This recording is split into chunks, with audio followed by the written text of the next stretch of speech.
kuke yi. Na ga communication officer mu kullum tana zuwa tana bin ga kai.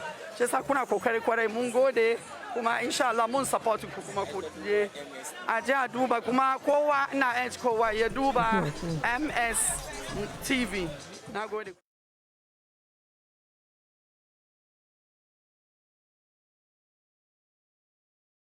Bonjour chers enfants, rassemblez-vous ici pour apprendre et parler la langue française. Yes, I'm excited to tell you there's a platform where you can learn and practice all your French. On the Parlons Français show, we sing, we dance, we recite poems, and we play all in French. So join me, Khadija Bara Yunus, as your host, together with some of your friends here in the studio on MSTV as we bring you the Parlons Français show. Parlons Français!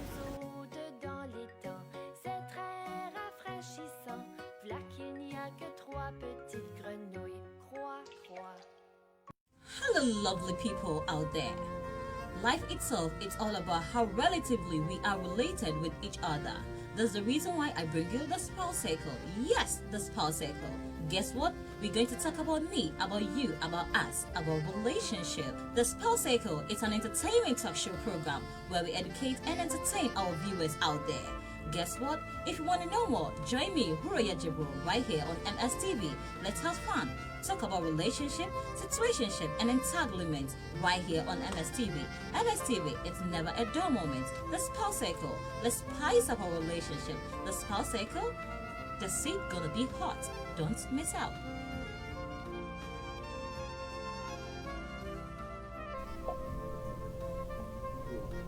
Hello, lovely viewers. Welcome to another edition of our morning show here. That is the monitor show here with me, Asma Hashim Bawa, and my colleague Isa Abu Bakr. As usual, we bring you the normal news that comes in our airways for the day, and we discuss certain issues that are making waves throughout the day and just the day before today. And of course, today we're being the 5th day of January 2021 and our second day of working in this year, and we hope this year will be a very, very fruitful and more riches in this year, inshallah. It's a good morning. Good morning, Nadia. How are you this morning? Today being the 5th of January 2021. We are very good, even though today marks us the second day working as the year begins, but we're still waiting to see the integration done so that everything can be moving. Inshallah, we'll see President Nana Danko Akufo-Addo together with Dr. Mahmoud Bawumia. The presidents and as they take up their second term, the Republic of Ghana. And so many things have been happening, especially throughout after the election, the last week, regarding the issue, of course, from the NDC and the issue that had to do with some parliamentary seats, especially with the Hohoi and the Tachimo South. A whole lot. Of all this activity. And today the court will be hearing the case of Hohoi. So the court will decide the fate for Peter Amenu. Today we are yet to see exactly what is going to happen. But before that, let's take some of the major headlines that make waves this morning. Hey, it's very interesting, Isa. Adjuasapo is out. Afenya marking Lydia in as MPP select caucus leadership. Exactly. Definitely, somebody has to go for someone to take over. So I don't actually see. And then one thing about politics is that no matter they going in and coming out, they are still the same. And you say Lydia being her second term. Let me say yes. 1.5 term in Lydia particularly, a lot has been expected from her, so I knew that MPP and where she is also majority chief. Yes, that also has a role to play. Yeah. So let's go through the story, or let's read some of the headlines that make waves before we come to the main story. Also, I have with me here, I think that I have the Ghana Web who says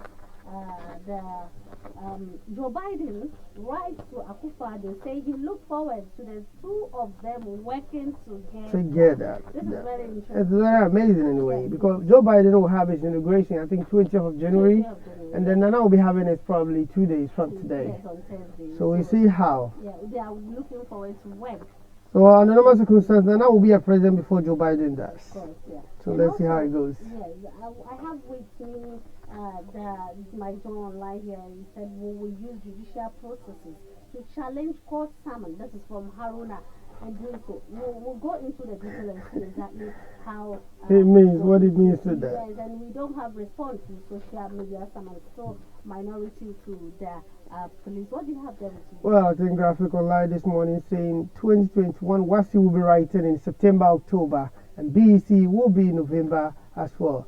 And so the details on there will be following a bit. And Mahama also says Mahama urged the NDC to uphold their legacy in 1981 revolution, as well as junior, as well as junior high school will also run a semester system.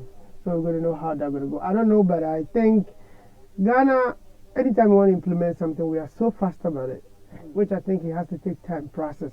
Because if gradually education system will be switching from somewhere and right away to another system, I don't know. At some point, I feel like if his parents going to have another burden or the students, children going to have issue, because for junior high to start running semester system, let's just do the math. How does it look like? You know, a whole lot on that.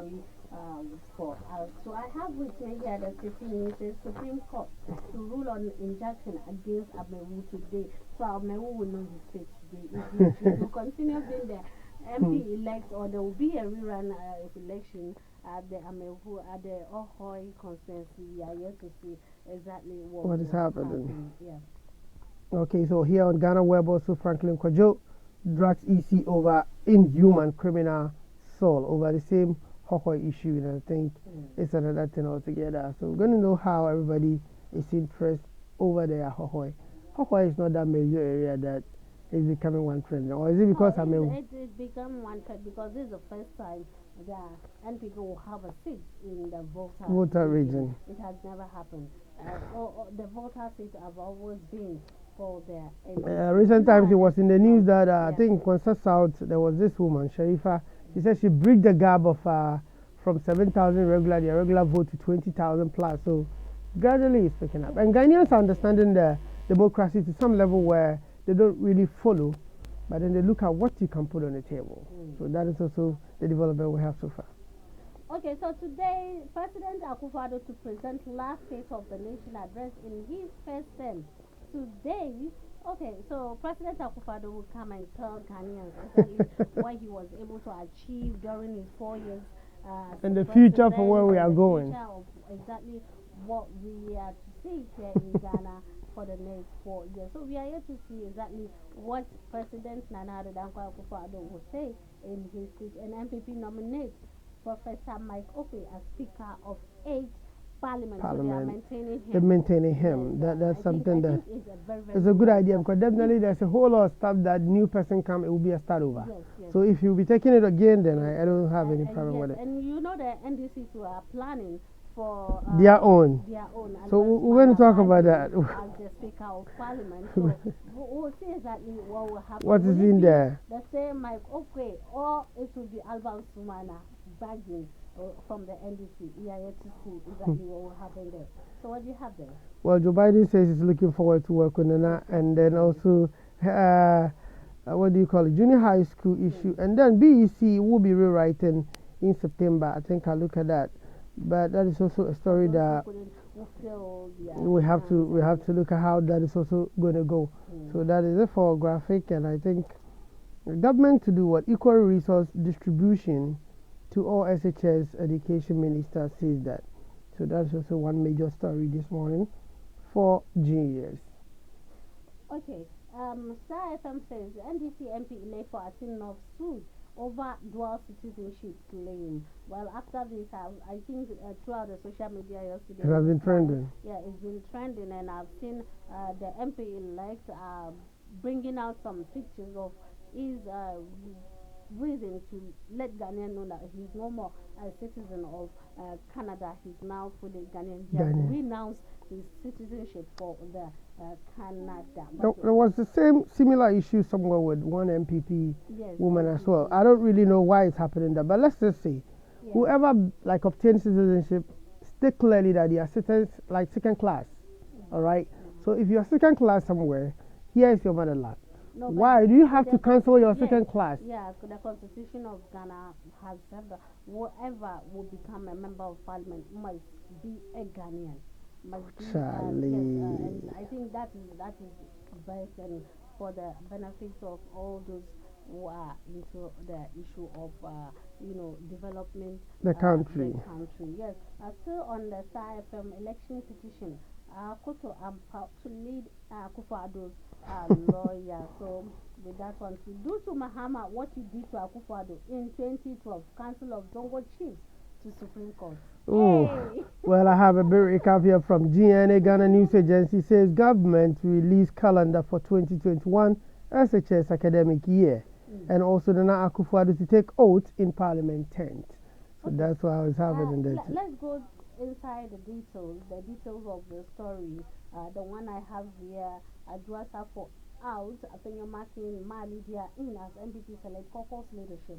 The new patriotic party NPP has written to the clerk of parliament about decisions taken by its national council regarding change of leadership of its caucus in the house. The decision was taken at a meeting held on Monday, January 4th.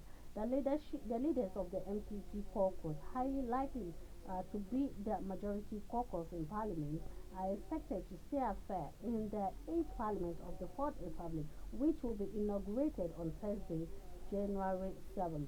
The lead 6th member of parliament for Swami constituency, Oseche Mensambunsu, will refer to himself as the John McCain of the Ghana polity, maintained as a majority leader. And this could definitely keep him the Minister for Parliamentary Affairs in the second term of the President of Nana Addo Akufo-Addo. There will be a new Deputy Majority Leader, which is Alexander Afenyo marking the MP for Ifutu constituency. This also sees Sarah Adwasafo, the MP for Domikwa Benya constituency, taking a bow out of the leadership bench. MP for Sawam Adojiri Frank Anodompe, who has been the chair of the Foreign Committee, will be the new majority chief whip. Wow. So now he's no more at the Foreign Affairs again. Yes, Sinyani is MP Kwesi Ameyao Chairman will therefore exist his post. Mr. Anodompe will also be assisted by Solon MP, Mr. Idrisu Habib, and Ayawaso West Wagon MP Ma Sarah Al Hassan. The National Council meeting is also said to have decided to maintain Reverend Professor Aaron Mark Okwe as the Speaker of Parliament. What do you have there? So this morning I'm looking at GNA, and I'm more focused on education this morning. Why? Because it's been quite some time, and I'm probably 8 months down the line, and now we're getting back to school. So GNA is saying that Ghana allows government for reopening school. Ghana National Education Campaign Coalition has allowed the government and Akufo-Addo for reopening school and then phase out the double track system. I think people are applauding him for what is happening. So graphic this morning is also talking about gradually we are giving a bye-bye to the double track system. I honestly don't see it being an issue then than whatever that it is today. I think that, like I said earlier, implementation is supposed to be like a process. Okay, so when politicians bash themselves, then the other side will be tending to do things quicker than it's supposed to be, which sometimes is not too good. It doesn't really help the system, because if it takes time to be implemented, it will be firm. So now, because of the NDCs and other side, that is why Nana is doing this quick. I don't know whatever the stance they have, but I think it was too quick for that anyway. So let's hope the implementation goes down well with Ghanaians. And so back to graphic. Graphic is also talking about what's he going to be writing in September, October, and BEC will be in November. GES, so the Ghana Education Service says it has begun discussion with the West African Examination Council, WAEC, for 2021 examination certificate, and then rescheduled for September, October. It has also recommended that the 2021 Basic Education BEC should take place in November. The Director General of the GES, Professor Kwesi Opoku Amankwa, said the proposal is to allow students to prepare adequately for exams. I hope it works. Yes, I hope it was as well. Let's look at this story that had to do with the Zongo Council of Zongo Chiefs message, or let me say, to the Supreme Court. The Ashanti Regional President of the Council of Zongo Chiefs, who double as the Frafra Chief, remember that man, Naba Musa Akambwanga, has stated categorically that the members of the association will continue to pray to God in Allah to let what happened to President Akufo-Addo and the NPP in 2012 at the Supreme Court happen to former President John Dramani Mahama and the National Democratic Congress (NDC) in this 2022 and the 2020. So people are seeking miracle. Yes, so MPP led by the then presidential candidate Nana Addo Akufo-Addo Yeah. petitioned the Supreme Court after the 2012 general election result declaration by the EC headed by Dr. Kojo Afarijan. The Supreme Court, after several months of hearing and examining the evidence, ruled in favor of the NDC, and then President of Ghana, John Dramani Mahama, the NDC led by former President John Dramani Mahama has this time around petitioned the Supreme Court to challenge the 2020 presidential election result it described as flawed. But the Ashanti Regional President of the Council of Zongo Chiefs, Chief Naba Musa Akambuaga, speaking in an interview with Pure FM, Ose Kojo, monitored by mynewsgh.com, said, "We all know what happened to MPP and President Akufo-Addo in 2012 when they petitioned the Supreme Court. We are also praying the same thing to happen to NDC and John Dramani Mahama." According to him, Ghanaians voted massively for President Akufo-Addo during 2020 election to continue his transformation agenda and good policies. My question here is this from the Council of Zongo Chiefs or individual personal? That was exactly what I was driving at. So my question, what I was going to ask is what you just said.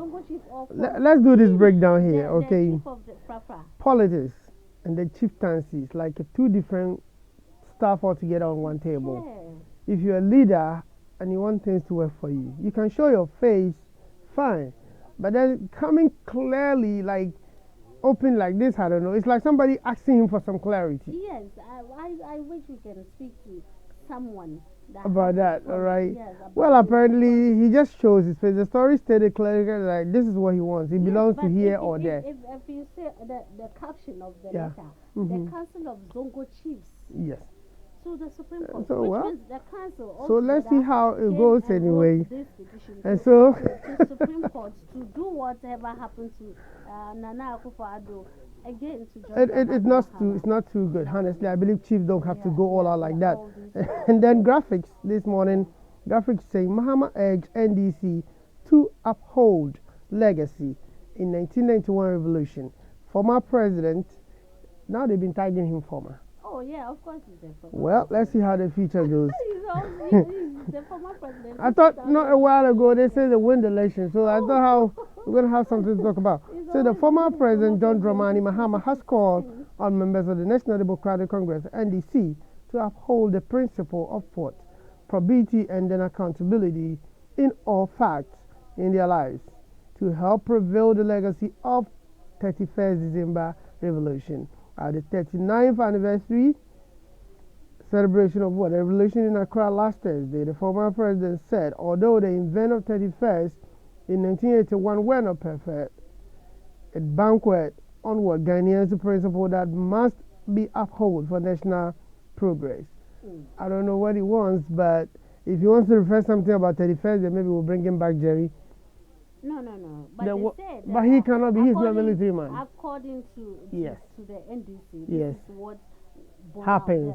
What gives birth to the revolutionary. And then with this, Ghana was able to stand on its feet as at that time. And then because Jerry is no more, doesn't mean they shouldn't honor. There's nobody there again. As I think the only person the NDC have now they can count on, General Mosquito or what's the boy's name? The guy who was running Mimbreni or what? But the upcoming chap, the young chap, Sammy Jemfi. Yeah. But one thing that happens on 31st actually, if they're talking about revolutionary or anything, revolution means they might be force applying somewhere. And then who is doing that? General Commander now is Nana Akufo-Addo. Okay. Let's move forward. Still on Ghana Web, I have with me the Ghana website here. Joe Biden writes to Akufo-Addo saying he looks forward to the two of them working together. President-elect of the United States of America, USA, Joe Biden, has officially written to President Nana Addo Akufo-Addo, who is also president-elect in Ghana, informing him that he looks forward to the two of them working together to deal with the challenges that the people of Ghana and the US are saddled with. In the letter, which was published by the Director of Communication at the Presidency, Eugene Ahin, on his Facebook page on Monday, January 4th, Mr. Biden said, "Dear President Akufo-Addo, thank you for your kind words and well wishes.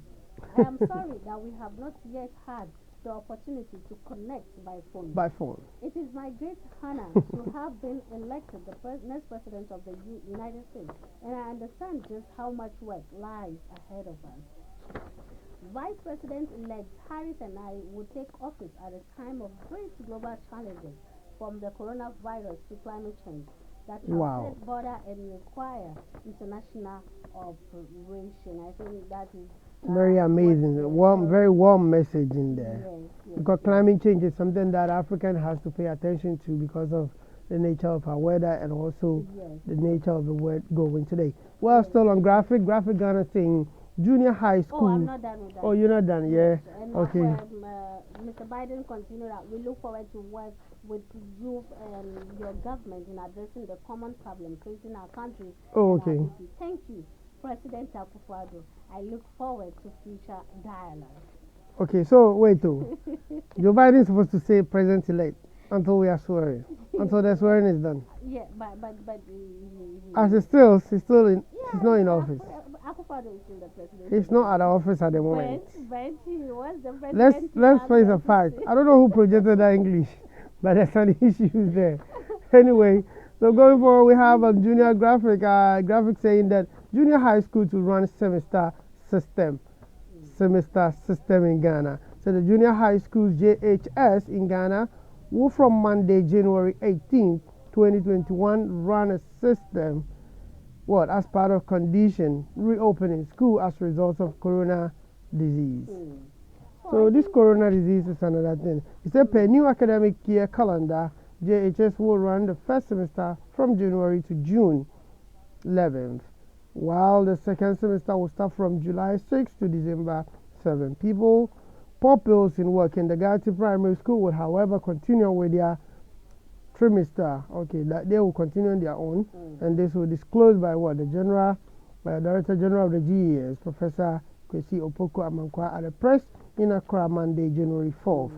GHS will be running semester program. This time around, we will make sure that the basic protocols are observed. We will provide reasonable face masks. Schools would not be available outside activities, he said.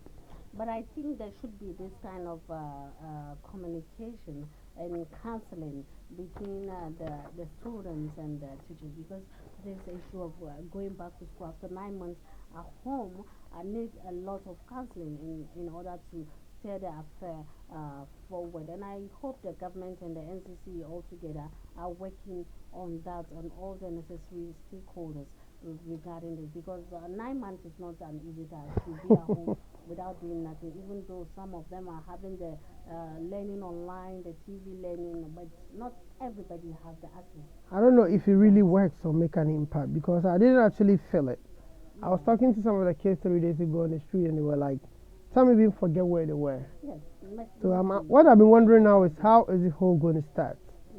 How is it all going to start? So my go online, you remember the story of the minority going to petition the EC regarding the according to them the fraud election. After then the police were having an issue with them, and they have a court summons that. They were supposed to be in the court yesterday. Okay. And I think none of them went there. So this is what happened after that. The minority in parliament says they will not respond to the seizure by the police service until they are properly served the summons. Speaking to the media in Parliament Monday, Minority Leader Haruna Idris berated the police for adding names of some MPs who were not even part of the proceedings in the suit. The MPs failed to turn up at the Accra Circuit Court in a case where the state is accusing them of breach of Public Order Act. According to Mr. Idris, these and his charges do not respond to social media invitations the NDC MPs were charged by Turkish court after they walked from Parliament to the EC head office on December 22nd to present a petition to the EC over the collation of the presidential result. Okay, so let me take this one quick here. You remember what the Hannah GC was trying to say? There are some members who did not partake during their walk to the EC. Yes, but all have been summoned. Yeah, but all have been summoned. summoned. Part of the work, but her name has been part of it. According to them, they were not given officially. It says it's a social media summon. Social media summon, and they can't respond. They can't respond to that. Social media summon. I don't understand how the thing is been working. This is not the first time people are accusing the court or the police of giving them social media rights. I think there's an issue in Ghana, all right? And the issues I always have is, since the peak of social media, there's some national issues that needs to be looked at properly. You find them on social media. But sometimes you become confused, like somebody is kind of messing the whole thing up. Yeah. With regards to Aaron Idris's response, this issue could have been done officially, probably even indoors before it comes out. Yeah. But if it's honestly a social media sermon, then where's even the paper showing that they've been sermon? So, quickly, what do you have there? Yes, I think Star FM this morning has something saying that has to do with everyone. Everybody out there should be careful 2021. It says armed robbery will increase in 2021. Pastor predicts. Hey. Honestly. Pastor predicts. He said head pastor and the founder of Mount Zion Prayer Ministry International, Dr. Ernest Opoku Obing, has called on what? The hierarchies of various security services in the country to be more strategic in 2021 because Ghana would experience high rate of armed robbery. According to him, the situation would what? Escalate to a point where citizens would be afraid to go out their normal duties, and this would bring pressure on the ruling government. Speaking at the December 31st watch night, the man of God said the devil would torment Ghanaians with series of armed robbery. This is interesting. So, but on a more serious note, the main reason I have to cut this across is that we are careless when it comes to managing ourselves. Because they say work with the security. Work with the security does not necessarily mean rely on them. When they say work with somebody, you have to be proactive. So even before we go to commercial break, I want our Zongos to know to be careful about how we take care about things because we don't really care. Need to be careful because yeah.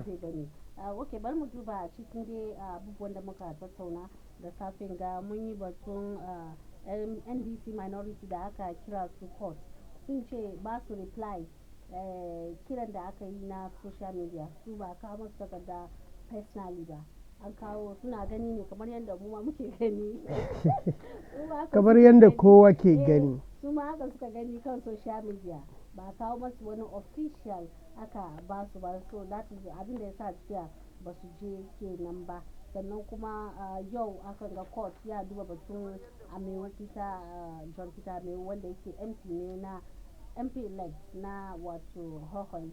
Za mu ji shin ya ci gaba da zama MP elect ko dai an sake zaɓe ne a wannan mazaɓen. Yau kotu zai yanke wannan shawarar. Sannan kuma Akufo-Addo yau ga insha Allah ya bada State of the Nation address wato jawabinsa na ƙasa na ƙarshe a matsayinsa na shugaban ƙasa tun daga shekara ta 2016 zuwa shekara ta 2020 sannan ya ci gaba da sabon da za fara a matsayinsa na shugaban ƙasa. Sannan kuma MPP a halin yanzu sun maintain Mark Okwe zama Speaker of Parliament.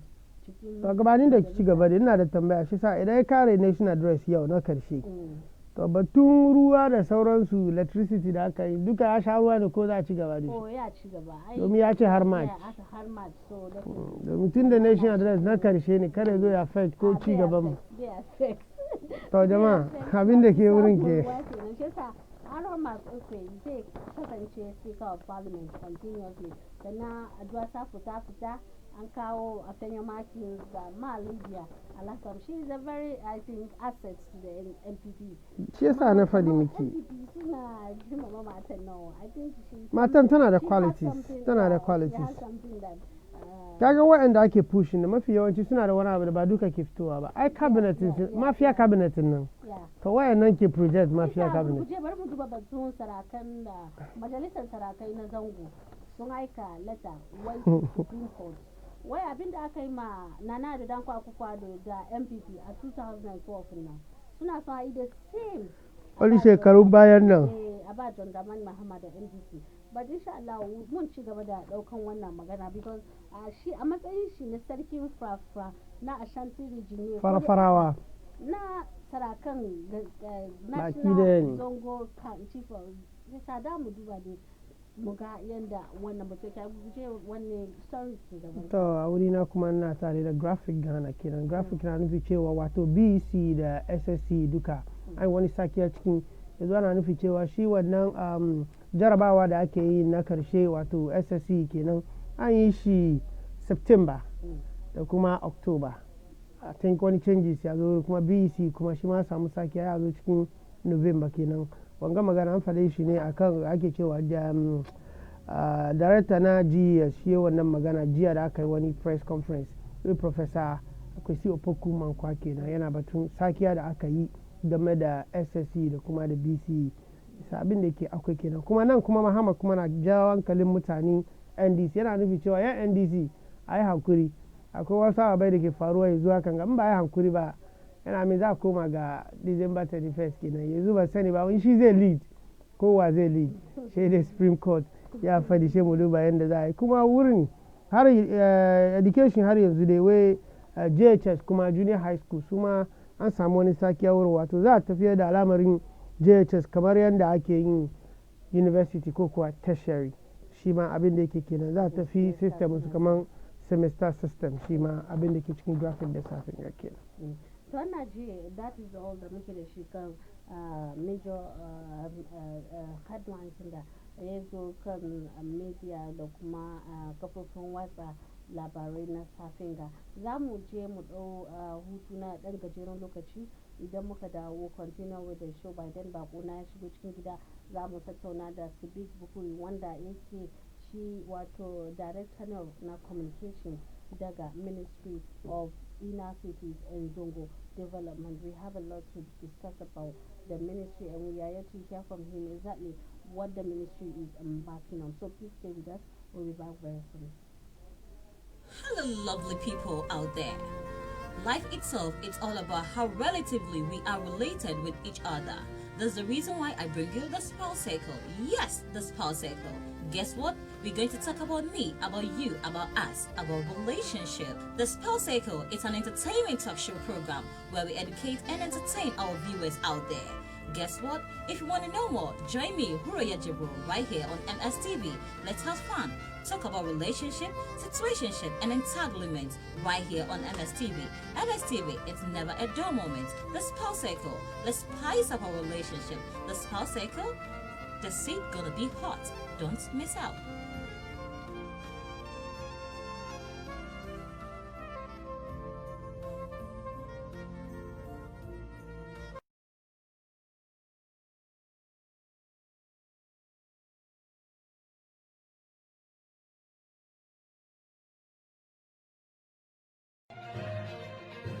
And now the headlines.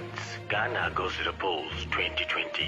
For more to do more, says the NPP. Jam'iyyar adawa ta NDC ta yi nufin cin nasarar zaben shugaban kasa da na 'yan majalisa tare da John Dramani Muhammad a matsayin mai tuta. Anyemine ye hane wa afya sono ngetsinjo. Ijaka Ghana plepinye deliman dechemen. Sinyara ban panda da alkawalin ma. Tuku za ta sudo an ta pibu wargana min yarwo. Gum suffer troublesome. Dukok Lolanyo etona 2020. Unti Fafa Kudimile. Enye abana Ghana foye beto ene yedwin ho. Nemu ne asumdwi bededi ewo mra yenso abano. Ekotoma mra ye beto abano. Eno ene Ghana foye yedwin ho. History is about to be made. The pride of our motherland is our priority, so our differences we laid. We fought our way through the shackles of imperialism, colonialism, racism, and then beyond we ain't afraid. To the peace of our nation, we won't trade it for position, personal decision, selection or election. For we are one people with a common goal, with a common intention, aiming at the right direction. So we preach for peace before, during, and after. You name that don't mention. But share. Me mean to my maintaining objection. This mentality needs to be trashed with immediate rejection, immediate correction. Intimate Koyaba log box to Dankoshan with junction. This leads to immediate detention. So, when my yesa zamu zudda jini muyi fada saboda wani shugabanci. Musamman ya bayan siyasa nan shi suna muna adalci.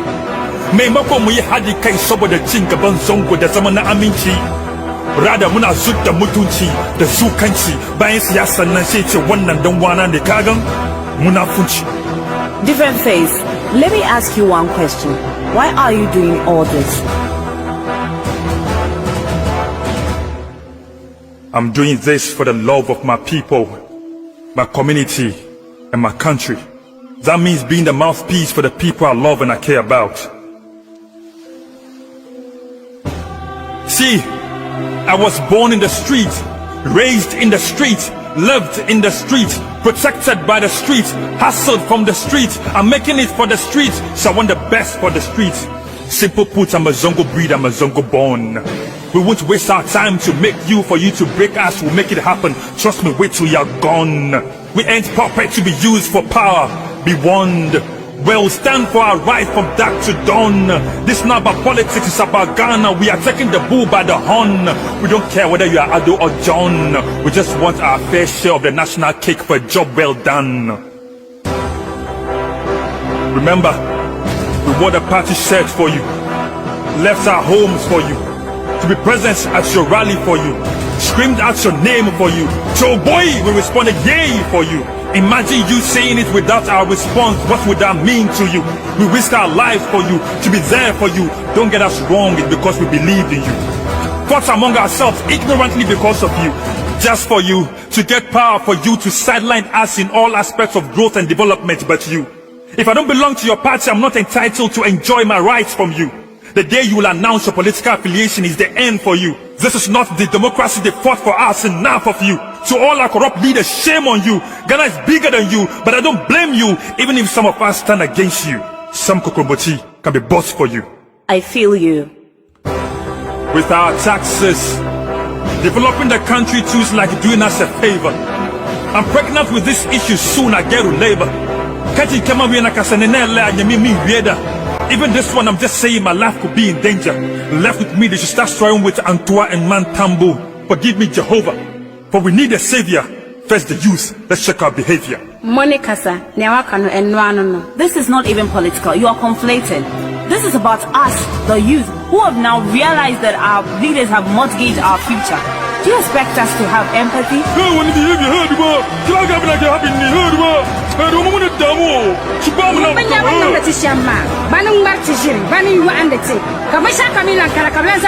President, please, you have to do something. We've been going on for too long. Always just stories, story, what action? I understand your resentment. High number in terms of unemployment. In Zongo, 0% in terms of development. Who is there to be blamed, Honorable MPX or current president? Please, don't tag us as arrogant. With all due respect, sir, I want to have a conversation with you, Mr. President. I have some questions and suggestions. I don't understand your government. My voter's ID is my appointment. My citizenship is my endorsement. For in the youth lies my investment. Arise Ghana Youth for our rights is a new movement, and we uphold it with all our strength and blood. It's different things. CYMY. Peace.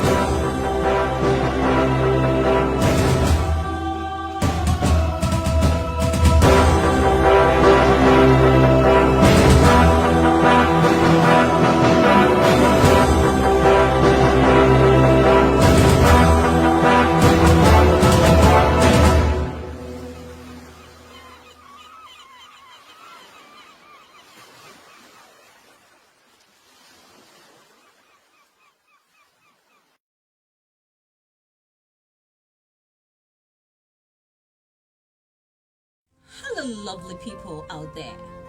Life itself, it's all about how relatively we are related with each other. That's the reason why I bring you the Spell Circle. Yes, the Spell Circle. Guess what? We're going to talk about me, about you.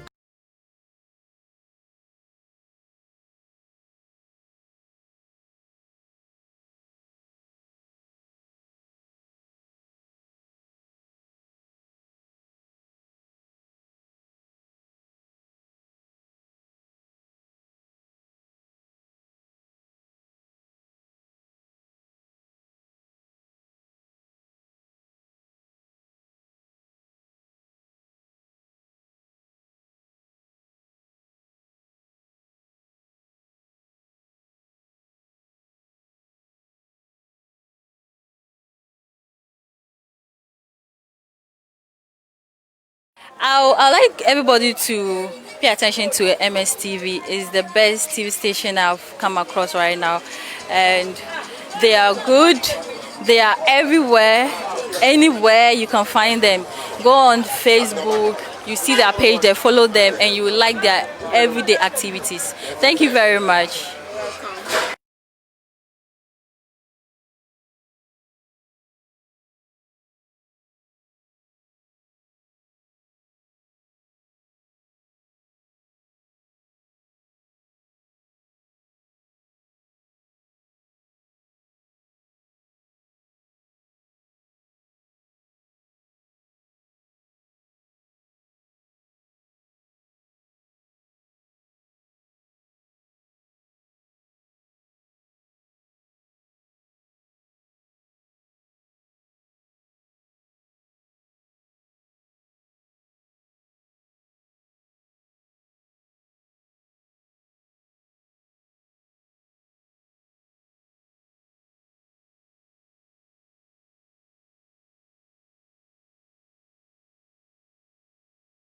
Hello, lovely people out there.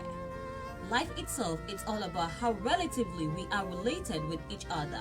That's the reason why I bring you the Spell Circle. Yes, the Spell Circle. Guess what? We're going to talk about me, about you, about us, about relationship. The Spell Circle is an entertainment talk show program where we educate.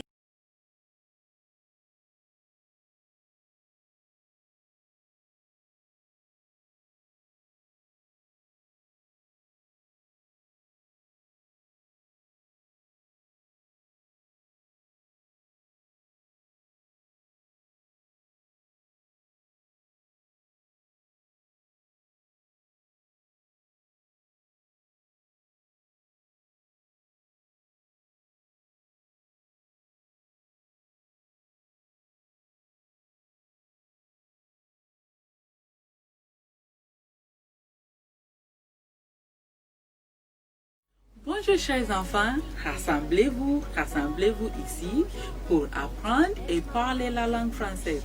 Yes, I'm excited to tell you there's a platform where you can learn and practice all your French. On the Parlons Français show, we sing, we dance, we recite poems, and we play all in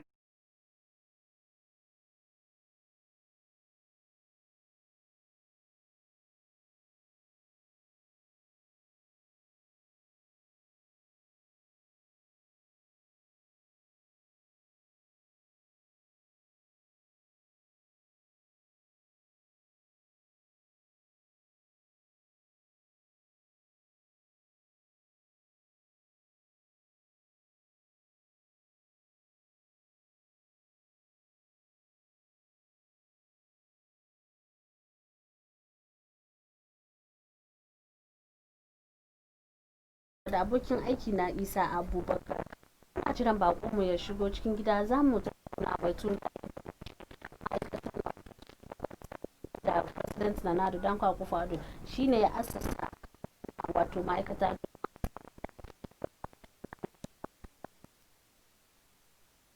da wato zantutuka da tambayoyi kafin bakonmu ya shigo da nake so in yi dangane da wannan ma'aikata na Zongo ministry 4 years kenan da aka kafa wannan ma'aikata da dama an zauna wani ya ce shekara 4 bai ga muhimmancin wannan ma'aikata ba saboda tun da ma'aikatan ya zo bai ga wani abin da saboda an kawo shi ne a samu ci gaban cikin zango wani ci gaba aka samu cikin zango. These are some of the questions da wasu ke tambaya suna ganin kamar wani ma'aikatan ba ta da amfani. Idan aka ce ministry ai ba da ba kamar ya zan ce shago bane da aka san komin shi. Ministry full institution ne da yake yana da misali autonomous body cikin, kuma yana da quorum, kuma yana da models, yana da ababai da dama. Misali aka ce wani abu developmental project ko kuwa as part of their project, in suka dauki abu guda ma za a yi implement domination wise something ne.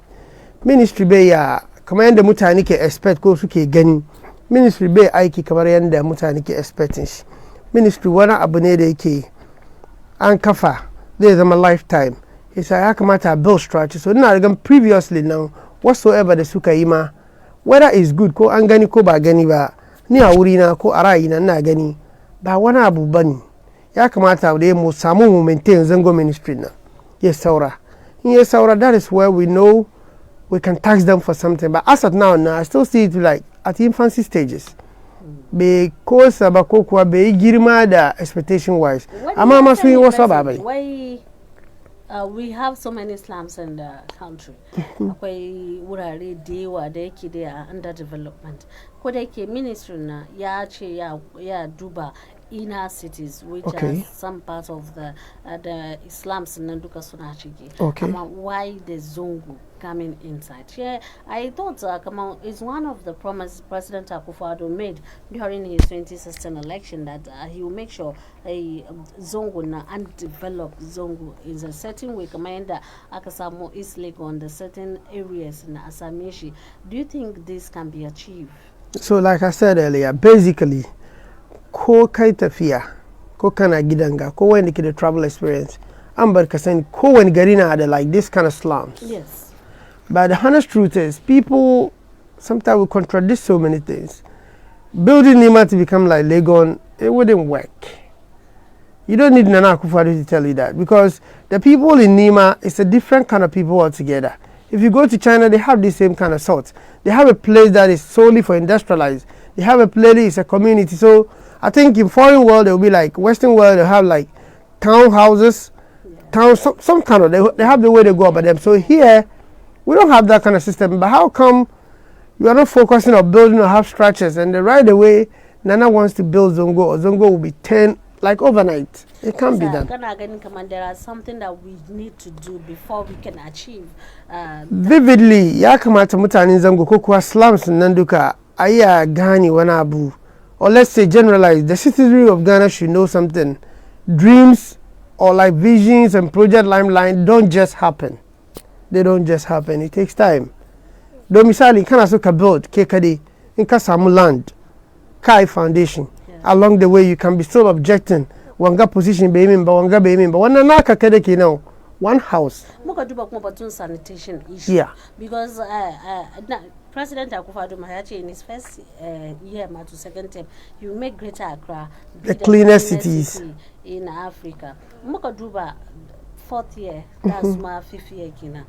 And in terms of sanitation issue, sunyi abin da ya kamata cikin zangonni, because ngana neman wurin da ke irin wannan like a tag.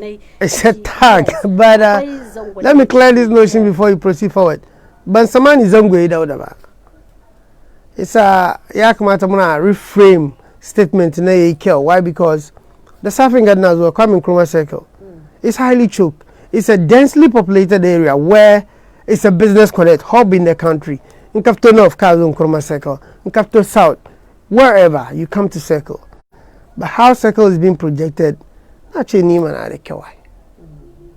Ko Nungwa wani ya ake cewa wani ta, those areas that you can count on as slums, they are far better than these are business connect and all that. Ama, at the end of the day, it has been a painted picture, and then we accept it.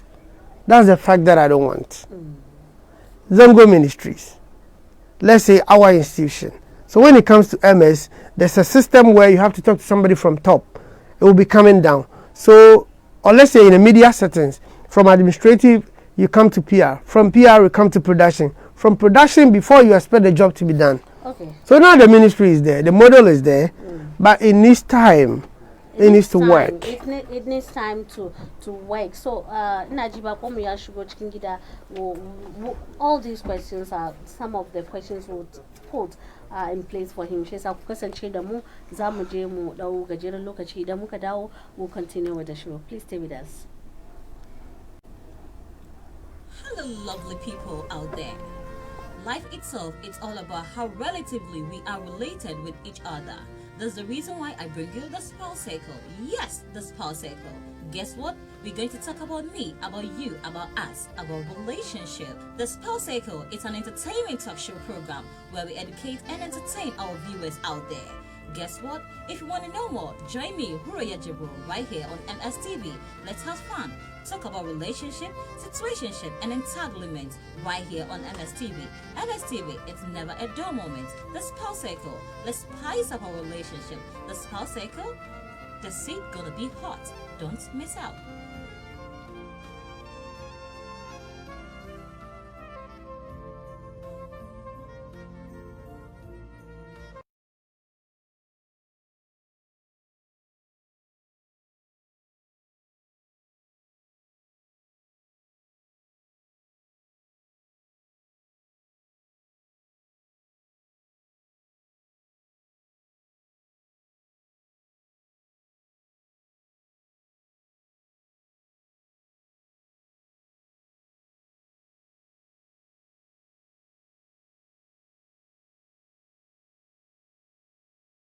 Bonjour chers enfants, rassemblez-vous ici pour apprendre et parler la langue française. Yes, I'm excited to tell you there's a platform where you can learn and practice all your French. On the Parlons Français show, we sing, we dance, we recite poems, and we play all in French. So join me, Khadija Bara Yunus, as your host, together with some of your friends here in the studio on MSTV as we bring you the Parlons Français show. Da babban bako yau a cikin gida wanda za mu tattauna batutuwan da ya shafi ma'aikatan da yake aiki. Wani ma'aikata kenan? Wannan ma'aikata ita ce Ministry of Inner Cities and Zongo Development. Muna tare da Mr. Sibik Buguri Zamuci wanda ya kasance shine Director of Communication na wannan ma'aikata. Mu ji wani tun da aka kafa wannan ma'aikata tun 2017, let me say, wanda ya zama lokaci na farko kenan na gwamnatin MPP da Nana Addo Dankwa Akufo-Addo. Me suka iya suka yi, kuma duba da sunan shi cewa kuma wani ma'aikata ne da za a samar da ci gaba musamman a cikin zangonninmu da kuma inner cities. Mu ji ya suke daukan wannan lamari kuma ya yake kasancewa, me suka yi ma al'ummar Zango, me Zango ya benefit from wannan ma'aikata. Isa kai da kake da wani tambaya ko kike da wani tambaya, ki send Director of Communication na wannan ma'aikata yana nan zai baki ko ya bada ansa a dukkanin wani shakku da kuke da shi ko wani tambaya. Barka da zuwa. Barka ke da. Mun gode da muka same ka, ya kake? Na lafiya. Happy New Year kenan. Many returns. Ya jin daɗi. I think MPP government retaining the seat again. And wannan dai inda kina batun siyasa da retaining of power da wannan ba fadi. Don muna ciki mulki wasa ne. Ba wasa ba. An yi fada ne tuka ka samu mulki na don shi sosai. Masha Allah. So shi daɗi ne dai ba wasa bane. Allah dai mu ce. Yasa kuna jin daɗi. Har ba kyau ma. Mulki la hula kula kwati. Ki bari madam. Mulki ba wasa bane. Ba ga na ce fight ba. Rai batun rai ma na ciki abin. Don shi dai Allah dai ba mu wanga ya sunan shi nasara muka ci abin. Don shi jin dadin shi dai kawai ba wani abin ga we just thank God. Kama Allah ya bada nasara muka abin nan. So da shi briefly that's what I was saying in terms of winning power and enjoying power. Enjoying power. Well, part of the enjoying power, as we'll see, and next tomorrow, inshallah, President Akufo-Addo will be inaugurated as the next president of the Republic of Ghana, together with Dr. Mahamudu Bawumia as his vice president. We are yet to see certain changes that will come in terms of the ministries and whatever. Before Muje into read deeper, Ministry of Inner Cities and Zongo Development yazo musamman saboda al'umman Zongo. Tun da aka kafa wannan ma'aikata wani wasu ayyuka ne kuka yi da zai bar al'ummar zangonai su san kamar kuma kuna on track wurin gudanar da ayyuka kuma dalilin da yasa aka kafa wannan ma'aikata. Na gode kwarai. Farko dai dan ce kamar a yafa mini da na zo late. Domin traffic anya tun wa ya rufa. Better late than never. Amma kamar da jama'a suka sani 2016 aka yi vote aka yi zabe NPP ta ci mulki sai president Akufo-Addo ta kafa Zongo ministry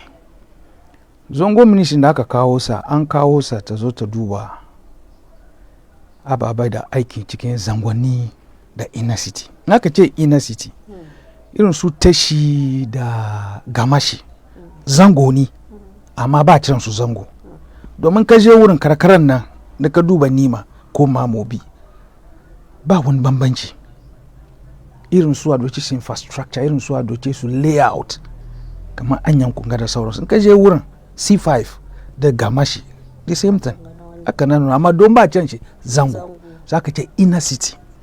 These are dispersed areas of our society. Wannan karkaran na areas nan cikin abin da ake cewa development awu anya titi awu ruwa lights da sauransu na ba kaman irin su kaman East Legon ko dai Adabraka which is plan da sauransu dan soma da sauransu na ba haka nan bane.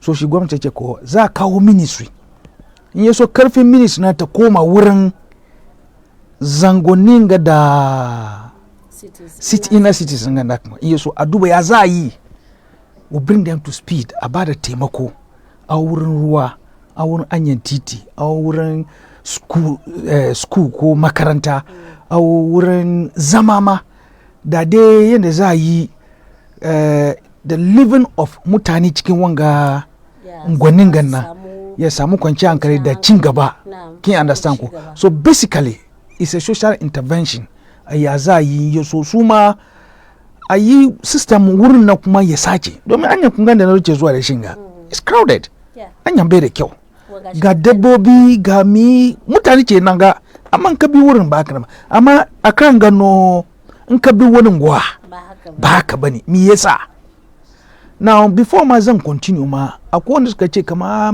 gwamnatin ga ta zo ga minister sun yawa kaza zongo minister ga for instance da an yayi shi directorate an yayi shi Ghana yanzu mun kai wasu ma wa yi shi authority very good Ghana yanzu mun kai more than 50 years ko na karya me yasa zongo ya zama kana ba directorate ko ba desk in charge of depressed areas asuna nan ai me yasa ba kula da harkokin zango da inner cities but in ka ba da new ministry ina bar focus ya zo kai domin akwai whole structure so da shi da president ya kawo wanga idea in yaso a duba zangonni mu da shi dai inner cities ne kamar da gwanan ganna in yaso cin gaba ya zo wurin to amma kin tambi kama we da muka zo ina doya watan gani ko shekaran gani 4 years an kawo na ministry na ta yi policies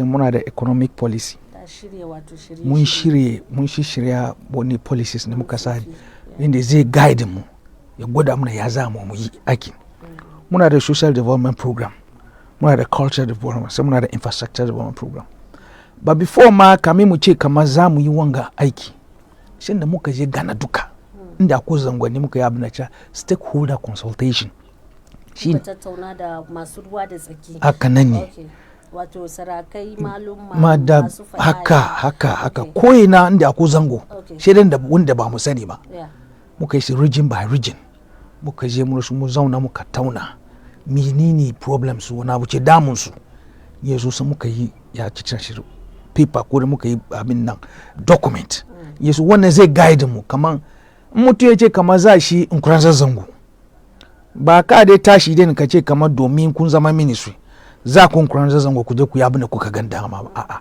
mutanen kuran zango za su gwada ma ministry kama abi kaza ya ta dame mun yi so muna so ku zo ku bada taimako so mun yi wannan stakeholder consultation muka yi documentin sa ina kunce bayan wannan farkon aikin kenan domin before dai a ce kamar zongo ministry sai ba wani takada inda ke kwance a ce kama haka so ya kata a yi abin da cewa literature a yi literature a develop literature in ya so mutum ya zo gana ko wani gwamnatin ta zo ne ko wani ya zo da wani kudi ko taimako yana neman kamar zangoni zan zo ba da taimako in ya je zangonin nan ko in ya shiga karkara ya san kamar zangonga akan gace damusu zangonga abin da ya ce damusu kai kan ya son shi headache su ma cika hausa ya ce wato matsalan su ke ga kin gane ko so ya ka tayi wannan duka and before then nan ma da ya zama ya zama aikin gwamnati ya ka ta legally a yi structures a yi laws to guide you a yi laws for setup haka ne a kuma yi laws da ya zama ministry na kuma akwai structures personnel da sauran shi duka ya kata a yi wannan duka don shi da muka zo 2017 a doce shi kamar the whole of 2017 zuwa 18 abin da muka fara kenan aka shi kadan dukkan ga kuma nan shi an je parliament a nemi izini a nemi blessing so to speak ka gani ko in ya so in kuna komurka an yasa kenan wani ya tashi kamar za shi court ita mai kama abin da kuce na wani doka kuce da shi waye ba ku wannan dama authority haka ne so before ma ce kamar za ka kuna ba sai dai kun je ku nemi wannan karfi ko dai wannan very good so abin da muke ciki kenan amma kamar na gwada nan guided by economic da social da cultural da infrastructure very programs nan mun lay out ko mun yi aiki daban-daban cikin Ghana in kika doci kamar abin da ya ce economic empowerment haka cikin kwanacin ga muka gama na abin da ya ce Zongo Cuisine one of our flagship programs Zongo Cuisine ga matan zango aka ba da taimako wurin ciniki da abinci da dafuwa da sauransu taimako in term of kudi ko dai mun zo wurin kudi amma ba kai wurin kudin ba yanzu haka in ka tashi kace kina neman fura a doce ki kaman kina Islegon kina neman fura ina zaki samu fura she kin zo nan amma akwai shopping malls wurin me yasa fura ba sa cikin shopping mall mutum ce na neman dawa-dawa ya yi miya ko ci maka ya sa dawa-dawa sai ya zo nima ya je kasuwa ko sauransu amma ka shiga ya sunan shi store ya kata akwai dawa-dawa muka ce mun ba da taimako in yaso matan zango sun da suka san wanga aiki su kara abin da kira value wani abin value yawan kace kana neman wace again sai ka shiga wani unguwanni tukun ka samu wace amma it should be possible kaman wace an yayi shi a packaging shi yana cikin store mutum ya je biya ya doci kamar yadda muke da su potato haka na okay amma ba mu da wannan so Zongo Cuisine nan na biyu kuma banda wannan matan da suke sayar da whether it is tubani it is wasa-wasa it is kulikuli da ababen da na mention ganna yau in gwamnati ta kawo kudi ko bank ta kawo kudi taimako za mu bayar it's formalized yawan suna abin da ke cewa tin numbers tax ba su da shi ba su register ba da sauransu to wanga Zongo Cuisine da muka zo da shi na matan da mu da su muka yi aiki daga Shukura daga Nima daga Mamobi daga Madina daga Tashi daga zangoni da cakaran gade su duka mun ba da taimako an ji an kar musu tin numbers an ba da registration ban kasa ya hanzarin ka ba cuisine program da kuka yi na kowa is open for everybody ko dai inda kina sai da kina no in kina cikin dai zango kina sai da abinci it was open to you maza da mata once you went how well was the communication? Because now some masu say that in when nanka a cikin Zongo bila adadin uncountable su radewa ya information ya kai gare su har sun yi sun zo wurin saboda su masu a ci nan nima mun yi shi daga kawo kudi ne inda matan suka zo mu da su muka yi kuna zuwa wato muna wurin nan ne muka je koyi na duka nan nima da abin amma bin daga yasuwan shi kawo kudi inda muka yi matan mu suka zo kenan an yi registration suka zo wurin muka doko expert from NBSSI nan su da kudi ya zo kwanacin ga aka ba su suna ba da matan nan su kuwa suke da wannan ilimi da mata ko da dafuwa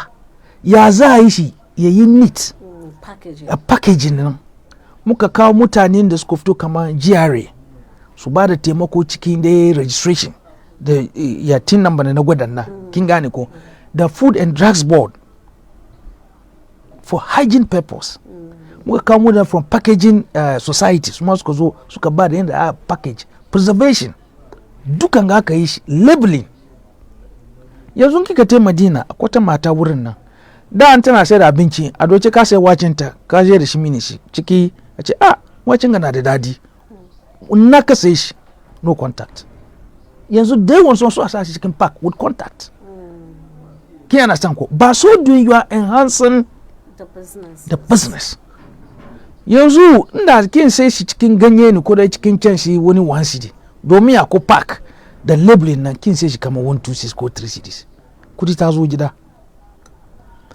wanga duka muna yin shi na with the aim that an sell abincin Zongo outside mun yi package mun yi abin ganga ya can shi journal ko ya sunan shi brochure da muka yi wannan duka very neat color separated ke gan shi mai kyau abincin daban-daban da ingredients sa da abin da ake yin shi da yanda yake duka mun yi dukan ga aka yi za kai embassies outside Ghana mutum ta je a doje shi kamar Belgium ko Holland ko Germany inda ko Ghanaians zai je an shi visa an ka take whilst we are waiting for it na ina kunce kana duban kaman ka zo Ghana in ka zo Nima akwai Burkina akwai kaza it's all part of enhancing the living conditions of matan Zango so very crucial yanzu Allah ba da shakaran ga mun duba kuma shi da sauransu tuku muka zo da ICT jobs for the youth wurin kawo kudi nan no maza da mata matasa aka doke su aka ba su training daga kuma shi kuma aka ba su training aka sai musu laptops kan wasu irin models irin su training cikin ICT kaman website design da ababayin da zai ba su dai employable skills muka ba su wannan skills daga free of charge aka sai musu laptops dukan gana kan ya muka sai musu laptops dukan gana free of charge from the ministry dukan gana kan laptop na yanzu akan dai kina so na bude miki kina da san in muka zo kaman dai a doce shi kaman social development education school daga Salaga English and Arabic school daga Salaga school ya almost ya collapse ministry ta je ta bada taimako muka je muka jajjara wurin aka sake school aka pentin sa ba Salga kawai ba a Tebubu Prime da so many areas da muka ba da taimako a doce shi kan batun school da wurin makaranta da sauransu ya sunan shi Zongo Sunyani da muka te wurin suna muna kuka kaman suna neman SSS inda za a ba da mata domin matan Zango su da mazan nan kin sani addinin musulunci an fi so mata suna da wurin daban ki understand ko dukan ga to shekaran gan ko yanzu ga da muka samu second abin ganga za yi abin da shi model SSS zangonin ganan ga da yawansu za yi model SSS which will be at par to any first class ko grade A SSS za yi throughout the country ministry na abin da za ta yi kenan to wangan ga this year ko dai kame a ce 4 years zai kara it will be rolled out ki ana san ko kika zo kuma wurin drainage da lokacin da ko Boniface mu da shi muka zo ni manga nan ganga muka cleaning the whole day ba nan kawai ba an je Pelele mun je kasa ba wasa bane. Ina tunawa da minister mu na yanzu honorable Sheikh Dr. Mustapha yaje na get the president would meet the press. Kace wa ba haka nan bane. Sai na muka doko video. Maganan zan maka kina sun fito sun wai ba haka nan domin kin sani wurin nan kasan nan ba yi so guda zai kawo solution ba. Domin kasan ya yawa. Ina ta da muka kare bai jima ba sai kasan kuma ta komo. Domin ka duba inda muka yi nan wurin tsakanin play wurin bridge nan da anyar cikwace tsakanin nan. Ina ta bayan sannan akwai kasan ma wurin. So da muka didibi wurin da motoci aka ja duka aka kat mun kare sai kasan kuma ta komo. Don shi ana yin nan ana duban kama ba gaskiya ba. There's video to that effect. Sama ya bayi aikin yadda kasan ba zai kuma komo ba. Kin gan ba wanda muka te wannan an je rounds ne cikin dai aikin da muke yi sai muka gan kama nan kasan gashi da an yi wani abu an kawo muna kara ne. To aikin na ba aikin mu bane amma da ya zamana kama needed some emergency touch ko emergency solution na muka yi. Don wannan aikin yana shi storm drain na aikin Ministry of Works and Housing ne. Ki ana san ko wannan ministry nan su cire wannan abin da cire capacity mu sabon ministry karfin mu bai ke mu yi wannan ba. Kun ke doci wannan clinic da muka yi na ganga sai muka samu taimako wurin Zoom Layo. They have the logistics. Mu ba mu asmin shi ba mu da wannan logistics ba mu da wannan karfi amma da mu ya zama na collaboration da mu da su ke yin nan da other ministries na tare muka yi wannan aiki kamar dai kuma shi haka aka nan none. So daga bayan shi sai aka yi paper ko takarda aka ba Western Housing a take up wannan issue. Kin fahimta ko to so da shi yana bin yake kan so da shi aikin da aka yi dai in ka doci irin su cultural abin ganga kuma shi da mun yi wani cultural program da shi gargajiya daga Jackson Park cultures daban-daban daga kuma shi aka so aka yi rawa yan fulanawa. So tambayan da aka yi komen yanzu ina son I should throw that question to you. Why the ministry is much interested in AstroTurf pitch development than any other issues surrounding Zongo. Kamar wani bayani za ka yi kan haka? Da na yi magana kin gana yin batun AstroTurf. But I've mentioned so many things. Yes. Kin gana yin batun AstroTurf. Very good. I've mentioned so many things. I've mentioned schools. I've mentioned clinics. I've mentioned scholarships. Yanzu na muke magana ga an kai 40 youth from Zangoni to Cuba. They're in Cuba as we speak to study medicine. Yes, from the medicine. Through the Vice President's office. 40 Ghanaian youth from Zongos. Suna abinganga. Cuba studying medicine. Banda scholarship na ministry ya baye ma.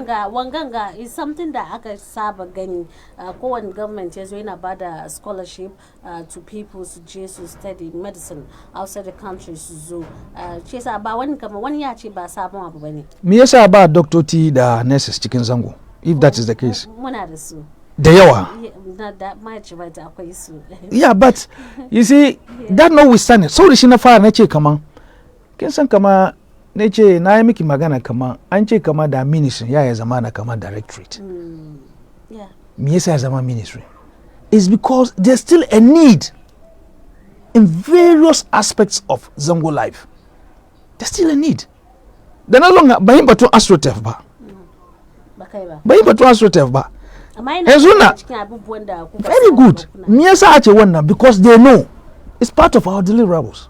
Yanzu kika te Gamashi abin da kira Banjida. I have it here over 30 years. Water closet karkaran nan pastor sun gane shi ba ko sun gane shi ba su da shi. Mu muka zo muka wasu over 200 and over 300 houses benefited from the water closet project Banjida from the ministry. Haka wannan mun yi sane in ya so mata da maza da yara ba su zuwa bakin teku a yi Banjida. Condition of living. And that is reducing poverty in Zongo areas. Inner city kenan. Kin gane ko? So batun shi AstroTurf gan nan me yasa aka yi shi?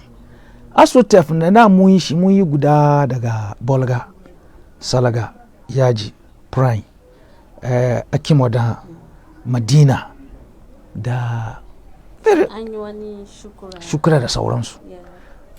Me yasa ka yi? An yi shi ne domin an san kamar cikin Zongo wa ka doce wani abu kamar wasa games yan Zongo ce cin gaba. Kika doce kamar national football abin ganga team haka da yan Zongo ne ke ciki just to enhance the development of talents in Zongo. Na biyu kuma in ya kai weekend ana aure ako yanzu aka ganga ya sunan shi ina duban na Madina sallan da ya wuce wurin aka yi sallah. Wurin aka yi sallah na Madina kika ta wurin aka yi sallah kika ta yau. So apart from that akwai other social benefits da yake kawowa. Yanzu bugun ball daga Madina is enhancing that. And that's the concept. The concept is to enhance the development and discovery of talents cikin Zangoni. Honorable, abin tambaya nan shine ba wani na nan yana cikin gida. Na'am. Even though ya tashi ya fita, all what he need kaman ya ga kaman he's living comfortable. Na'am. Na ce comfortable kaman me ya samu abinci ya ci. Ya is okay kaman normal okay na. Ya zauna ce shi Zongo Ministry bai make wani impact cikin rayuwar shi ba. Kamar ina. Yeah, because shi bai ga abin da Zongo Ministry ya mai ba. Because in batun road ne, the same road na da muke gani nan shi ne. Wurare da yawa ba yi musu hanyoyin su ba. Kuma muka zo batun education, even though government akwai free education, kuma it benefits all. Ba wai kamar Zongo kadai da wani it's a benefit for all. And then kuma gashi kuma zo an kafa wani special ministry to cater for people. So it doesn't make any change at all. There's a saying that a journey of 1,000 miles starts with a step. Yeah. She adoce shi kamar ciwo ne ko the malice or the underdevelopment of Zongo, the inner city. Ba yau ta fara ba. Shekaru, Ghana is over 50 years. And right from the word go, the Zongo and the inner cities have been the same. Munda muka zonga, shekara mufudu kega. It's not possible. Kama adoche shi kama an ordinary person in Zongo ko the ordinary fellow in your inner city. An ya zuwa cika wani kaza ga kudi kisa aljifu. In yeso abinci be yi haka na. They look at society generally. Muna yi ne in so Zongo duka ba mutum kawai ba. Mutum ka is impossible. Ko gwamnati man ta ce kaman za ta bada kudi yan Zongo. Gwamnati ya bada kudi Zongo da ce gana ga duka. Be yawa. So if you are talking of an individual person benefiting, it doesn't work out like that. Development is driven by looking at society in general and not an individual. The development of an individual is a personal responsibility. Ki understand ko? So da shi mun ce ko minister nan ga ya ce kaman wai kame a ce mutum ya samu rayuwa na da is meaningful. You as a person must get yourself take up that initiative. And J school, you try to pass your exams and go forward and get some profession. Government as an institution cannot deal with individuals. It's impossible. Even in the US. But even that one now, you as a human being must do something to take yourself out of poverty. It's not looking at individuals, looking at society generally. Okay. One of the main reason I think why this ministry was created is to take this malice of poverty out from these deprived areas. Kaduba talauci ngana neman kamar yadda kai magana talauci yana cin Zongo. Haka. Za cikin Zongo da ka je ka ga living wasu kana ganin kamar oh my god.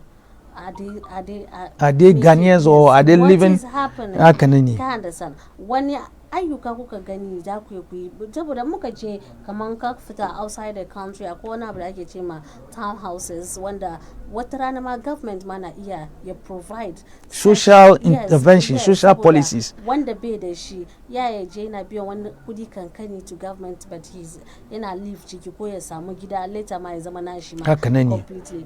Ba ku da irin waɗannan shirye-shirye da za ku yi ma deprived areas in our Zongo communities. Na gode kwarai. Kin gani kamar da na koro mikin nan abin bi da bi ne muna yin shi in phases. That's also one aspect. da an ya duba housing, social housing. Kin tuna da minister ya ana change attach ya yazo yawa magana daga baya shi magana ma, that was the essence. That was the essence. Kama ni ma haka a doji kama wurin overhead na zuwa wurin bakin gotan na gidajen yake wurin duka. These are not high occupancy houses. Lokacin da aka yi wannan jinin nan sai population Ghana ma ko dai nima na ba haka yake ba, yanzu ya ji karkaran ga kuma yanzu nan it has gained what we call value. Wurin ko inda muke zo nan ga in mutum yake zai sayar, you advertise the price of land in Nima yanzu sai wani da wani zai say domin Nima has become very very prime area in the city of Accra. Can you understand ko? So she does this plans kaman an zo Nima a zo a duba wani areas a duba ya za a yi a cire areas nan duka. Can you understand ko? Yeso a yi gini high occupancy gidan bisa. I just spoke about it. Yeah. It's just that the way he communicates. So sai ki gane kaman ba wai kaman an manta bane. There are plans, but aikin gwamnati yanda yake nan along the line duka batun kudi kuma ne. To ne zamana batun kudin nan, you know, kin gani yi da ya wuce ga 2020 ga COVID ya bata komai duka. Plans in the government ta yi kama da za a yi duka in terms of where it was infrastructure, and it's part of our thing. Look at the infrastructure project. Kin gane ko? In fact, in the terms of infrastructure, duka ga ya bari even budgets that were budgeted to roll out social housing for mutane cikin zangoni da ya sunan shi inner cities na duka has been disrupted. So shi muka ce okay, ko gidajen na man ba ya yi ba, ban gida ma wannan dai is just mun zo wurin ku da ku ba mu just a small space. Sa zuwa gina ban gidan na sa muku ya sunan shi wata cruise sa connecting ku wannan an yayi. Amma ka doci gini is serious capital outlay, is serious investment, and that must be done with some other partners. Domin kin gani aikin gwamnati, in gwamnati ta kawo kudi ta jika ta yi gini ta doki mutane suka sa ba so a year or two maintenance shi ya gagara. Amma ya zama na partnership da wani investor ne ko private sector, kasa na doje shayi stores gidan ku kiga kasan ku kiga za a muku gini bisa an baku kasa an yi stores a ba wanda ya kara kudi da gwamnati ta yi gini yesu mai shedo ce shi 10 years bayan 10 years sa doce a baku. These were the plans that we had. This was the plans that we had. Doshi come from your overhead na har zuwa wurin ya sunan shi garden na zuwa haka zuwa garden da ke bayan na zuwa haka an gina shi 4 square. The down all be stores. Aka, it will be well planned, you know, well planned and designed. So kasana duka zama stores. What about that plan now? Well, yanzu muka shiga sabon shekara. Now we are yanzu za mu duba way forward. So let me ask you, will the government or the MPP still maintain the ministry? Let me say the Akufo-Addo government, will they still maintain, because Monji kama anyi wasu changes and anyi wasu merging kuma wani ministry akomo da shi wani ma an scrap shi ma according to yanda magana ke fitowa saboda according to people ministry na yayawa. Dukan ga rumors ne. Okay. Or you know it for a fact? No. That's Very why good. I'm asking you. I cannot talk on rumors. I cannot speak to rumors. But you're sure the ministry will still be there? The Zongo. I have not had any information whether our ministry will be scrapped or not. All I know is that it is rumor that somebody has suggested and put on social media. That's not coming from government. This is not official. Government ibatekje kamang ministry Zongo ministry au ko ni ministry de ko ya de za rage ministers ko za rage ministry ni da nake zaune yanzu haka ga ban na wanda labari ana hunu dai muke ji kan social media amma yanzu da ni nake zaune ganga dai ban yan comment on something that is rumors because I have no evidence. Abin da na sani kamar shekaran in Allah ta bada sa'a muna lafiya COVID ba ta disrupt mu ba insha Allah. But do you think the ministry will still be there? Just from your own point of view, do you think the ministry of aikin da aka kawo Zongo ministry ta zo ta yana aikin ba ta kare ba yanzu aka fara shekara fudu ke ga Just come on, made a mess of Sorenzo. I think yawa. Now call me Kibatu. Youth employment, the ministry Nanki. Very good. Kingdom Batu youth employment. Be you are minister check come on. Yaran Zongo ko Yaran Nima. Kuzomu baku aiki. It doesn't work like that. We don't create employment. We facilitate. Facilitation na shini wanabu. Youth in ICT. Mata anabara mara suna abinda chicha Internet of Things. Honorable Bankasi Kaba, after all this is done, when you could facilitate, who help when someone is skilled in certain areas, ya kariba iking, ya nemi, ya geji. Can I can the sometimes? No, I don't understand. Bang, understand me. Yes, come on. The kache kuba da aiki shi dai ku facilitate. Haka ne. Ku taimaka ma me shi ya samu wani skill. Haka ne. Sai ya nemi aiki da shi. Haka ne. And this is the situation whereby we are all in Ghana. Haka ne. Whereby mutum ya gama school, ya je school, ya koyi abinda zai koyi kare fito with all his certificates ba aiki. We have most of our youth. So the same ce gwada muke facilitation da muke shi na baki example shi youth in ICT. Mun ba da taimako. Mun ba da an sai musu laptops. So the way forward na zo na an ba da training mun gama. Yanzu na da shop ko na neman shop ga proposal ina so ku ba da taimako. Kika doce an yanga za ki wurin runabout nan. Akwai ni lungu wurin akwai samara yana jiran takamuna. Mun zo mun doce shi mun je ministry. Ya zo mu duba ya za mu ba shi taimako wurin shopping shi nan ya bude. Iya so doci yara. This other innovation in terms of trying to create opportunities for the youth.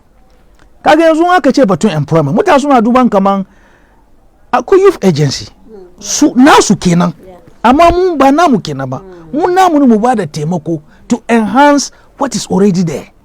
Ki understand ko again kaman ne kora miki na we are just 4 years.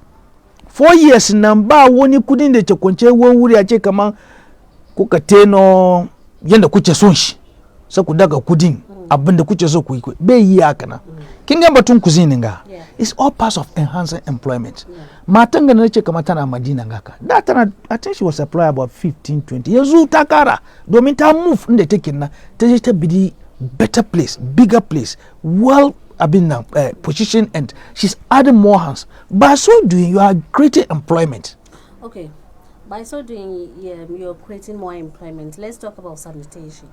Munga issue of sanitation, even though my colleague was saying Yazunde Bobar tag Zangonamo as wonder sanitation is very poor because Nkaje wasu wurare you see that Zongonamo we are also doing well.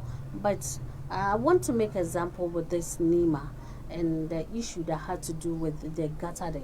Idanga Kairua, what problems are we facing in terms of sanitation? Shine ba lalle daudan da zaka gani bakin titi ba. Sometimes suna zuwa su choke cikin gota wani wuri. Shi san Kairua yana ci mutane to the fact that ma yana dukan lives cikin zangonnan mu. We saw what happened gotan ga ya duki mutane da yawa because ba iya an yi aikin nan yanda ya kamata kuma ya tafi yanda ya kamata. Ministry kun zo shekara 4 kenan and I think the gutter has been there since ages. Har kuka zo with the intention kama you will do something about it but it's still there. I go to yanzu an lice shi ko uncovered but ma ba carry ba but uncover yes uncovered ne sora oh akwai sideways na kuma tafiyan shi nan be kama akwai so much it's good you are saying that uncover sai ne ce koro miki da I think the covering number yanzu aka yi wannan covered number wannan government yayi wannan cover ba I think covering na ya start tun I think lokacin Mustafa when he was the MP he started the covering and then if I'm wrong just no I'm not saying that you are wrong. Okay. You see the point I want to make is development is a process gradual and because it's a process now it's driven largely by capital resources. Now my point, the point I'm trying to make here, this is a situation where this thing is taking lives and we are much away, it's taking lives and property. it should be a number one. Gotan kunga kiche gwada wanga kode. Yes, the mamo be gota. One that. Gotan kunga. One da muka zo muka clean cikin na. Shi kenan exactly. Yeah, take so much lives and properties. Mutane sun lost so much property from that gata. So it should be a number one priority. In kaman za a duba batun nima. But I think we are yet to see such. Okay. Kaman yana kika koro mini ga it's good you are mentioning this. Ina so ki gani kaman kin gani, and I keep mentioning the issue of development. It's not a one thing or one institution's head kama domin zama mu haka hanga inde kuna ina muna nan an zo an kawo maybe delegation ko dai mutane manyan karkaran ga ni ma aka ce kama za mu zo mu shi mu zama gani minister mu koro mai kaman gota munga adan da aka yi sakaran jiya gashi adan ta ci mutane ta ci rai gashi ruwa da jiraje da sauransu an duba yadda za a yayi ministry na da kansa ta yi ta tashi ta gani works and housing. This is a storm drain.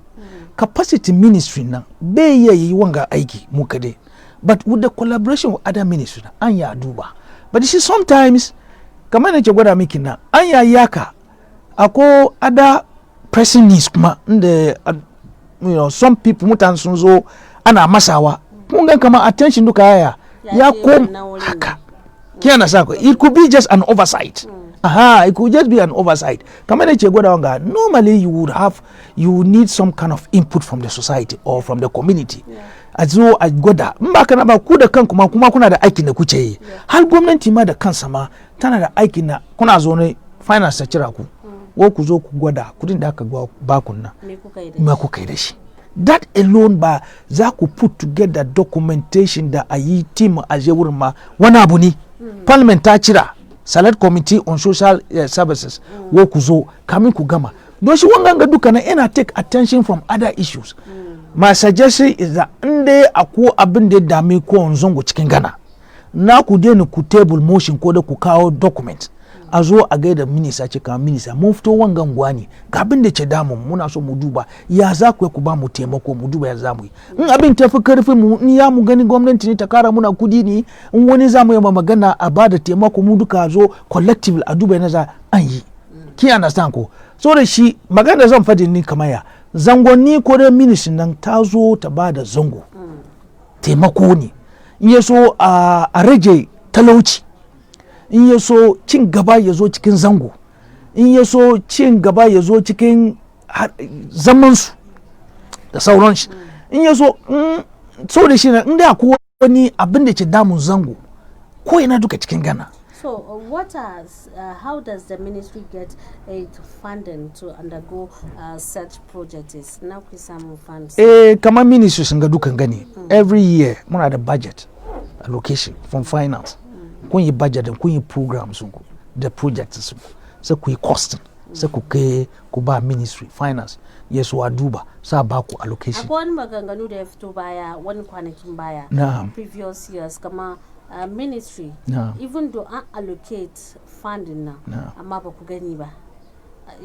How true is that? Kuma kudin nan kaman an dai fadi an zo ya magana parliament amma kudin yes yanzu da tuna yanzu da tuna wanga $50 million in the president ta yi magana which was a seed money na kudin ta zo ka gani in gwamnati ta ce kama an ba da kudi kaza kamar ne ce gwada mikin nan ba wa kudin na zo ne a ji a dibi ko a doko ba. The whole entity called Ghana now, from 1st to 31st, to da hace biyan da hace shi tax, shi ko wace biyan yeso jiyare ta karbi wannan duka, in ta karbi wannan duka, in haka karbi wannan kudi sai a ba gwamnati. So wata ta kai in wata ya mutu sa duba, nawa ya shigo cikin kwanto. Before they now decide, haka ya je biya mutane aiki. Mutanen da su ake suna ba aka ya biya aka ya je a doke shi wuta aka ya je ruwa aka ya je school health da sauransu don shi wanda za a buru very good to ya min da kina da wannan so da shi in an yi an kare nan wanda sauran nan Anche amba Zongo ministry $50 million. Okay. Chicken na amba ku $10 million. Fari kenan.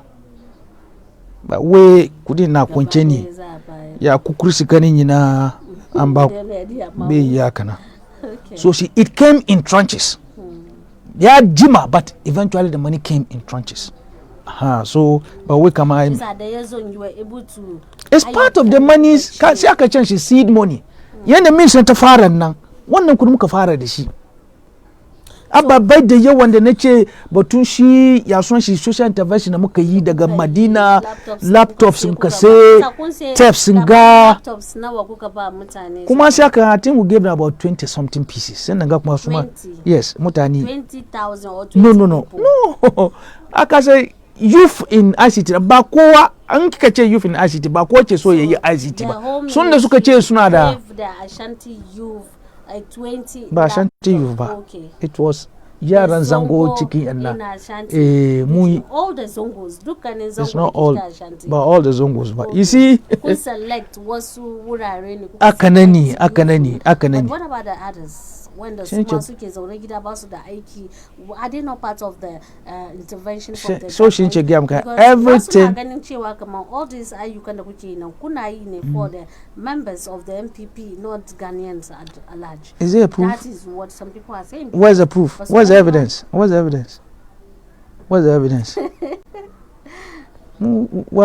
an ce Zongo an ce MPP Zongo ne. Ake sai siyasa mu ce ganan ga in banjira za ka siyasa ne. Shan ruwa siyasa ne ko kasuwa za ka mani siyasa ne. Aka da minista ta yi magana cikin yasuwan shi parliament. Wani NDC reporter ya ce kama we minista ya ce kama minista za ta gwada mata yana ce dafuwa wace. Minista nan da wace waye jima. Minista nan da wace who is older. Minista nan da zai gwada na da wace na who is older. Mutum da kace da hankali kai wanga magana. Siyasa ce yana mu ba abin da muke ciki kenan ba. There are those who are out there. National Youth Employment, I was a deputy director. Mutaka zo kore ni wurin. Muna wurin ba magana da NDC ba su fadi ba. Da muka bar musu ya wani wai faru. An yi sata ne. Let's not go there. Domin na ce zan je wurin mun ba ta program. Ba abin da ya kawo mu kenan ba. Mun zo mu ba da matasa da yan zango taimako. If you have evidence, bring it. So let's continue. Exactly. So Ashanti region mun ba su taimako batu da yaran da suka ce kamar suna so su yi ICT. And it was selected. And it's in phases in a way. Sai da koro mikin nan. Kamar da aka ce kama wai an ba da kudi 50 million, there was no money. You see, there's one thing in this country. 80% of Ghanaians are illiterates. Excuse me to say. 20 ne suka te school nan kuma ko su da kansu man suna analysis ba tambiya what is the evidence. Doshi wani ina taba zuwa Tamale na ji da yiwa magara wance we za ka kudi a zuwa ba Ghana. John Mama ya sa na shi an ci akufuwa da shi mai zuwa sana shi sai ciya so shi ba da kudin nan ba. How can this be? How can somebody in opposition go and sign an agreement to bring money? I'm just giving an example of the kind of orientation that we have in this country. Can you understand? Yeah. Very good. The Zongo and again, we've had governments. Me yasa ba yi Zongo ministry ba. When government ta zo nan ga ta tuna batun Zongo. The fact that this president is thinking about it in itself tells you that no, mutanga so da hankali batun mu. Okay. Can you understand? And development is not an event. Yeah. It's a process. Just like and a process that is being driven by cash, which Ghana don't have. But if you say which Ghana don't have, I think we'll be delving into another situation, because I remember Nana Dankwa Akufo-Addo during the 2016 election said we have money in Ghana that we can run our affairs all by ourselves. That's why we have the Ghana Beyond Aid, I think, to Banso program what is yes siyasa. Banso program is getting politics. One message does I think you need to answer the question. This from Abdulaziz Mohammed. He said, what's the primary need project outline for the Zongo and who qualify for these support? Does the ministry have projects like national farming ideas in place? Can you really read that, so that I can... What's the primary need project outlined for the Zongo and who qualified for these supports? Very good. Does the ministry have projects like national farming ideas in place? Okay, Zankaoki. You see, with a background in development, so she back at Batuna Nkranzana. Back at the Tashi, Gabadia Kache Don Kana ministry, Zani Nima, Zambasurua. I can Nima Basche Rueda Mesua. We are demand driven. So she you mentioned about this gata. Nature Batun Gata and the Kiche Giaonga. What you people needed to do was to show leadership by letting people coming over to table some concerns to the ministry. Gago Tangana Damu. Adere Tanabata Munaka and I chinray the Sauronsu. Then the ministry can do an intervention. And I mentioned to you, when I was over there are other things too that have been done. So sometimes attention nama don't she bomb me with the tash check come mu domuza. That's why we did a stakeholder consultation. And from it we are able to tell Uncle Yaswashi Techima da muka tewo. What tractors suche so? Nature Techima Kintampo. This is about 4 years ago. What tractors suche so? Now su domu suna no money. Akamu su tractors. Nyeso akamu su tractor. Ya ba su temako. Da muka je Nkuranza Zongo. Gota, they had gully erosion. I don't know whether you understand that. That deep, it was one. So it's demand driven. We can't just get up and fashion out some development project and carry it to a place and say this is what you want. It doesn't work like that. So question is, we don't determine what a particular area called Zongo chenema. Baba ni muche ikena. Muna duba ni kama ako programs ya muche yi. Kama nkika dochi kama Zongo kuzini ngakanga. Shina muka ishi. And munzo na muka duba kama ndeza reje talauci cikin Zango. Irin ababen da zai bada taimako. By adding value to cuisine in Zango. Ki understand ko? A yi shi yanda ya kamata properly and then well packaged. Kinga ko branded. Inda kina sai da wace ne kamar ne ce gwada wanganda. Inda wani sai wace ji da shi ministry ko wani wuri na ci. In yi mai wani dadi yana so ya zai samu wanda ta sai da wacin ga. So there's a contact on it. So me shi ya kira kamar wani kaza wacin kungo muna yana da kyau. An ya doce shi kamar ministry ma da kansa. An zo an ba da order kamar kwana ranar yuwa ka za yi meeting ko za yi wani program.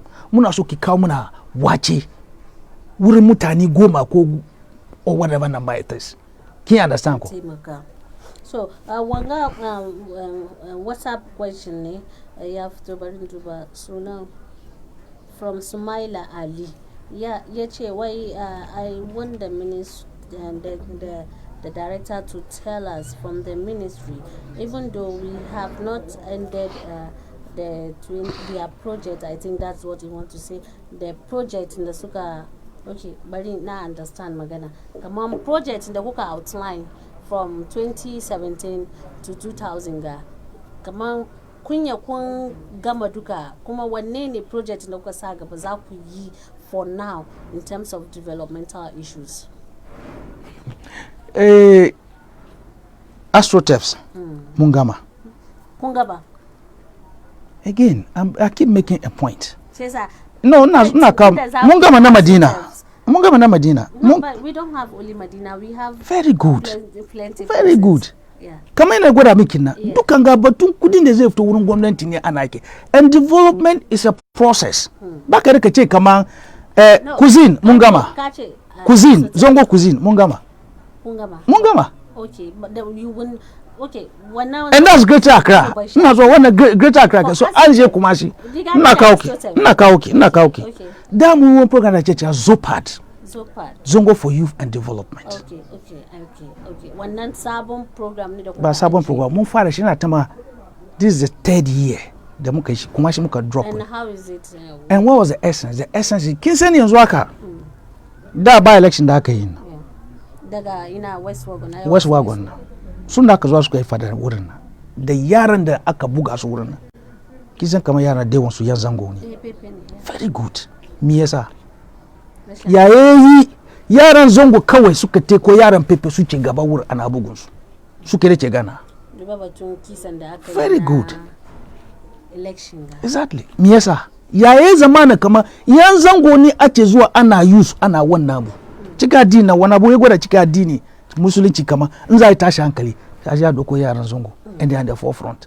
So mun je Kumashi muka yi wani program, muka yi program to reorient youth in Zango. Don't allow yourself to be used. Mutane suka ce kama ku zo ku yi wannan. Don't allow yourself to be used will have to come from in terms of employment. Kullum na faɗi mu ina da aikin yi na tashi, I know where I'm going. I wouldn't go and put myself in certain situation. Amma ina zo na gida ban komai, definitely wani ya zo kalbi wanga.